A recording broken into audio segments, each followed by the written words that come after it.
ว้าวอยู่ใส่ดินเทือกกันอยู่ใส่น้องน้ำฝน40 ล้าน50 ล้าน45 ล้านสิมือนี้พาอภิงออกมาลิ้นนี่นะเดือนหนึ่งพักแต่2 มื้อพักแต่วันศิลใหญ่มาสั้นวันนี้ทุกวันศิลพยายามสิไปหับอภิงโอ้บักม่วงโอ้ที่ถูกพูดไปใช่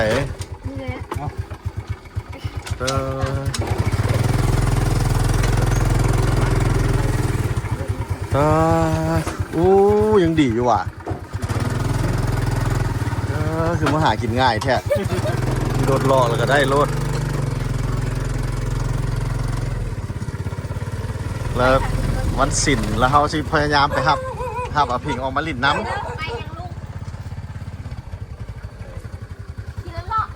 รถเลาะสบายดี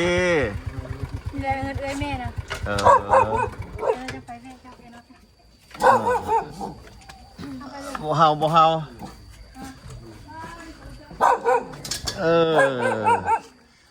ชาติธรรมชาติ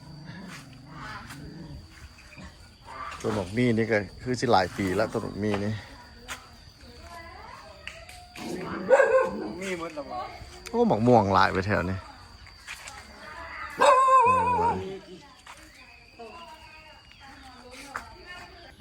อย่าหาเห็ดเด้มันตู่อีกอย่างละนี่นะต่อ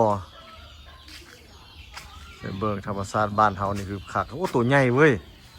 บักมีกับหน่วยบักใหญ่อยู่ทั้งข้างนี่นะบักมีหน่วยบักใหญ่เลยตกลงมาใส่หัวคนสลบเลยนี่หางต่อนี่ตัวต่อนี่ก็ตัวใหญ่โอ้บินไปบินมาอยู่โทต้นบักมีเนี่ยคือสิหลายปีละต้นนี้กับต้นนั่นมันเด้อนี่ออกมาลิ้นธรรมชาติบ้านเฮาพระอภิงออกมาเขตนอกมื้อนี้อภิงนี่เฮ็ดเวียกหลายโพดอภิงว่าอยากมาหาเลาะลิ้นเขตนอกว่าซั่นบ่อภิงเงาเฮ็ดเวียกอะไรเงาว่ะบ่ได้ออกกันนะบริเวณเลยเฮ็ดเวียกแล้วก็อาบน้ำกินข้าวแล้วก็นอนมันก็บ่มีชีวิตชีวาเลยซั่นมันก็เพราะว่าเมื่อยแล้วก็นอนโอ้เมื่อยแล้วก็นอนบ่อยากไปใส่แล้ววันนี้อภิงนี่แต่มาลาวนี่มีรถจักรขี่แล้วบ่ทันมียังบ่ทันมีว่ะโอ้สิ่งที่เจ้าต้องการเป็นบ่นั่นแล้วอภิงต้องการรถจักรเนาะรถจักรคือของตุลีนี่ตุลีซื้อ8 ล้านไม่เลย8 ล้านกับประมาณ400 เหรียญนี่แหละโอ้เป้าหมายต่อไปมันอยากได้สิตั้งใจเฮ็ดเวียกซื้อรถจักรบ่มีรถจักรมันก็บ่มีแข้งมีขาแล้วเนาะบ่ได้แล้วคนเฮาโอเคเอาสันนะเอาเลือกตามมาทางนี้มาเห็นอ้อยแบบนี้มีอ้อยนำได้นี่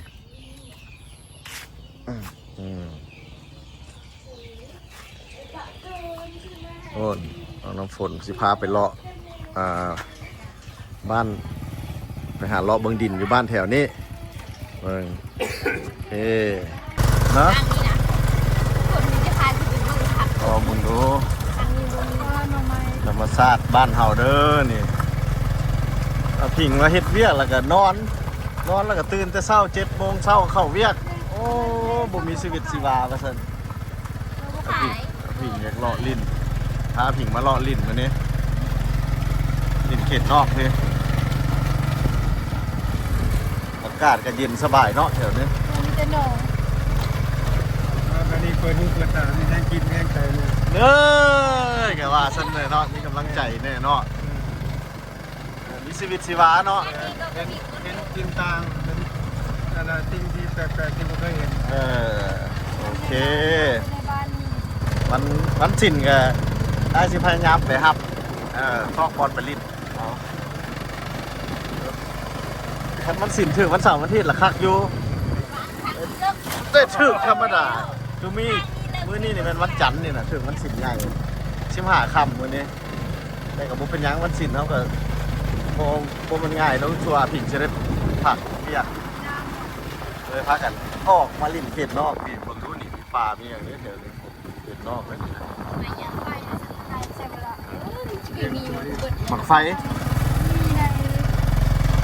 เบิดแล้วจะพยายามจะลองมาขึ้นได้ โอ้ยมาเนี่ยก็ว่าเป็นวิตาป่าไปแบบนี้นะ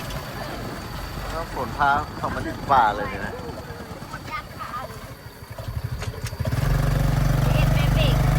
โอ้มันเขตนอกแท้ๆเด้อพ่อแม่พี่น้องป่าเลยมัน ไปเรียนกับรถที่มันเลย พาเปลี่ยนบรรยากาศออกมาลิ่นเขตนอกเลยเนี่ย ทางที่จีนก็ถูกได้ดิตะกี้บริมีทางนี่เดี๋ยวตะกี้ให้เบิ่งว่าตะกี้เขามาหากินเขาทางไหน ใส่โอ้หน่อไม้นี่คือสิหลายเนาะยัง แม่เป็นป้าตะกี้เขาไม่สนไว้แต่เราก็ต้องเบิ่ง โอ้ เบิ่งเห็นทาง โอ้ย ที่เสร็จแล้วต้องลงไปบน ผู้มีงานอีสานคนเลย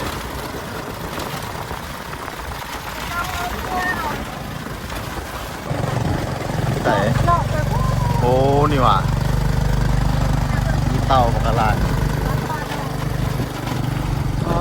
มีแตะป่าว่ะพี่น้อง ข้างนอกไปที่ข้าง เ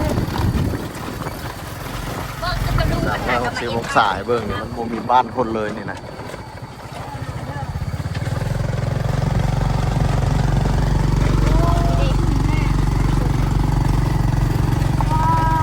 ตะกี้มาจับพื้นเลยน้ำ โอ้ ท่วมเลย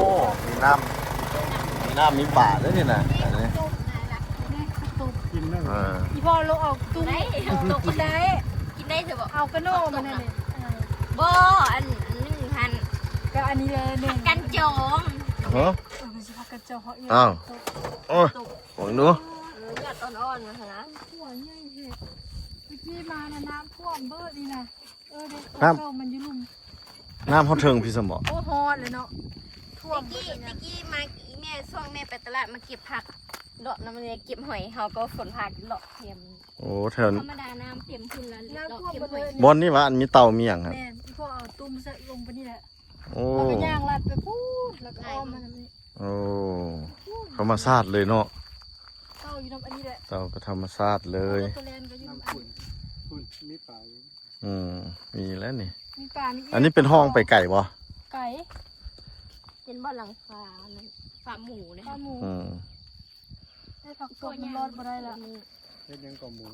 เฮ็ดยังหมู เขาเลี้ยง ฟาร์ม ห ห มู มูเป็นฟาร์มเลย โอ้ฟังเลย อืม คนจีนปล่อยยาใส่ไปว่า เรีย ป ก ลา ตัวหอยนะ พี่ผักตบมีเต็มเลยนี่ บัก เรือ หลาย ผักตบขึ้น เก็บหอยไปใส่หนองอลัด อืม เราไป เอาที่ลำห้องมันจะมีปลาละ เต็มเรือ โอ้ออกมาจากป่าแล้วมาทางใหญ่โอ้ทางนี้ตอดเพื่อเฮ็ดแล้วเด้อเนี่ยเป็นแบบนี้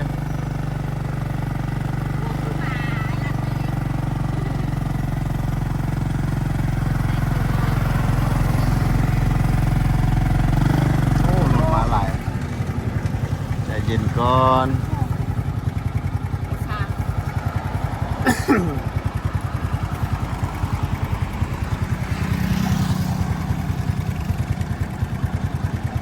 รถมาบอกอะไร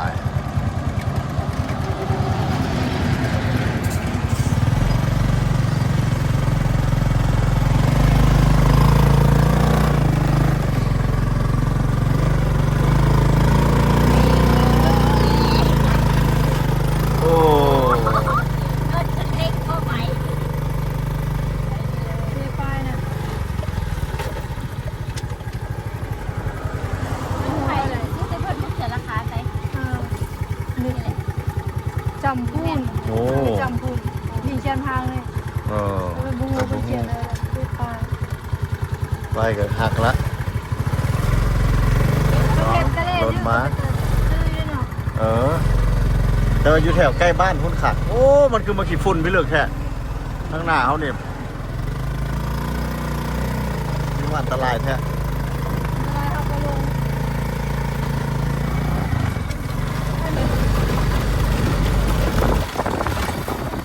เย็นดีเนาะอากาศ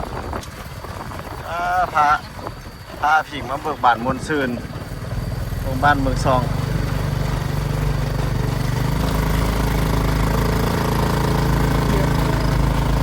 เนี่ย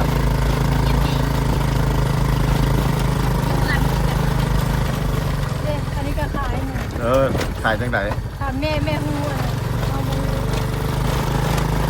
อ๋อต้นดอกม่วงน้อยๆนี่เป็นมากมันก็หลาย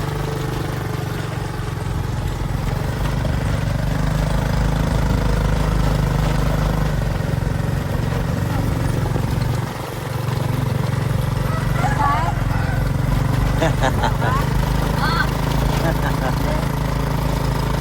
ตัวนี้ไม่ข้าวผมบอกค่ะ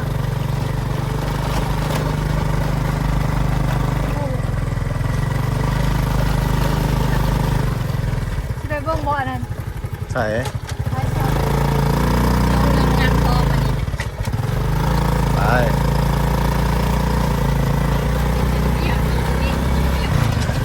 โอ้เห็นแล้ว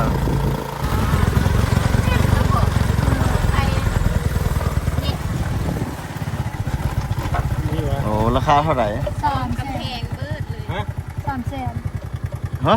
300,000 300,000 บาท มีเงินพร้อม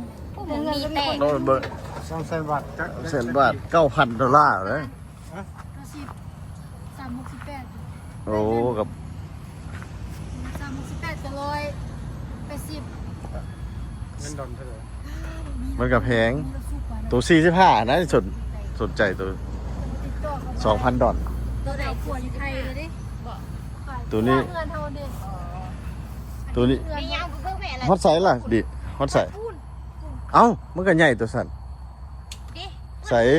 เอ้าตอนนั้นคือว่าแคบ โมเดลทำยาวมี2 ๆคนละตอนหวะ โบนะ วันเดียว อันนี้เงินนี่เขาเจ้าก็มีคนมาอยู่เพราะว่าเขาจะปล่อยให้เศร้าดิเขาเจ้าก็หักก็อ้อ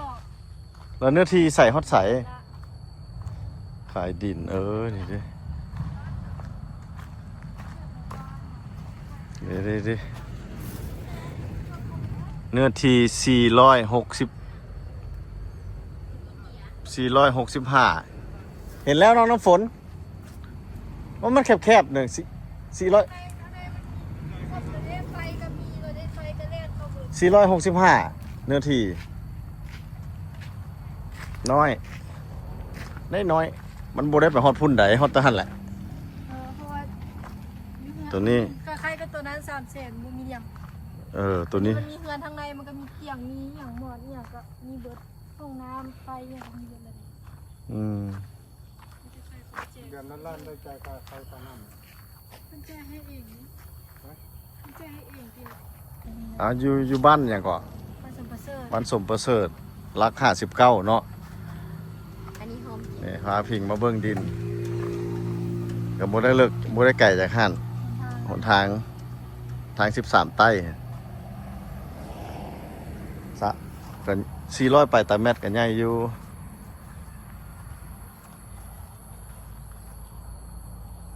ไปย่างเข้าไป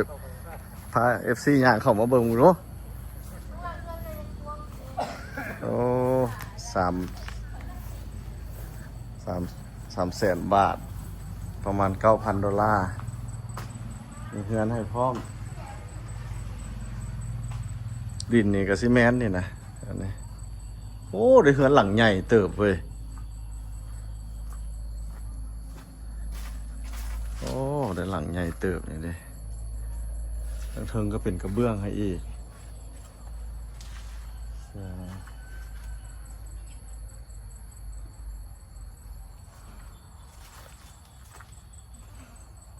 กระเบื้อง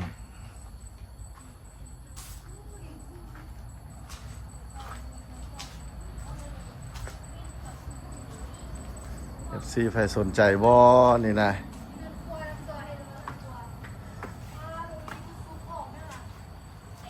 แตกกันเลยเขามีสุกเลย ว้าว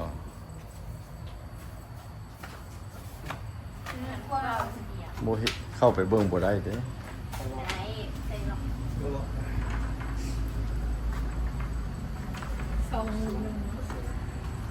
ผมประเสริฐปิดหมดนี่ดินเฮาเบิ่งเมื่อกี้ดินเฮาเบิ่งเมื่อกี้กับบอลรถบอลซาเล้งอยู่หั่นเบิ่งซ้ายมือก็บ่ได้ไกลจากหนทาง13อันนี้ก็13ไปทางนี้ก็นครหลวงเวียงจันทน์เฮานี่อยู่นี่หลัก59เพิ่นกำลังปูอย่างนี่เด้บัดนั้นเพิ่นก็เอาขี้ดินมาถมนี่แล้วก็ปูอันวัดงามๆกับยูฮันอันนี้ในทางลงใต้13ใต้เลยในเส้นนี้ใครสนใจงานหลังนี้ก็ถือว่าโอเคแล้วเพื่อนเพิ่นกับปุ๊กให้เรียบร้อยละใครสนใจเมี่ยงไปเอาหมกมี่เพิ่นซ้ำบัดเนี่ยพอโอ้ยุงไรโอ้มีเยอะก็มึงแม่น้ำใจของคน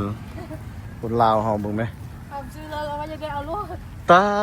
เรามาขายเราเลย ตู้นี้แห้งแล้วบัดออกบัดจนเนื้อ โอ้แม่นหลังนี้อยู่สวนดอกไม้เลยโอ้หลังนี้เรียบร้อยหมดแล้วน้องน้ำฝน เรียบร้อยกระโหลกก็มีห้องน้ำก็มีไฟก็มีมันจะเข้ามายุ่งที่ พี่ได้ไปพุ่นซอดอันเฮือนเจ้าบ่ บ่ชอบทำอาหารแต่ว่าสิซอดหนองปลาอีพ่อไปเอามาอยู่ดงนี่แหละก็ได้มานะเอาเสื้ออีกด้วยหัน เราเซ่ ไปต่อใส่กินหมดทุกกว้างเนาะ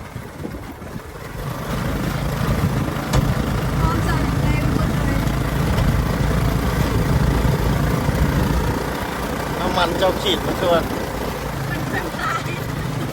รถมันเจ็บผัก รถที่มันโบมักกระถาง โอ้มาป่าอีกแล้วแบบนี้นะแบบพี่น้องเลย เรื่องถาม เพราะดินเราบอกใหญ่ๆเลยใช่เพราะอาณาจักรของเรา ไอ้ทักที่ทางเมืองไปทางไงเสือเด้ ไป เสือก็ต้องอยู่ ออกไป เส้นตายทันทีเรื่องแม่น่ารักเจ้าสิงงกับปลายเด้อเขาสิพาไปเบิ่งเลยว่าอ่านเลย โอ้ใหญ่งาม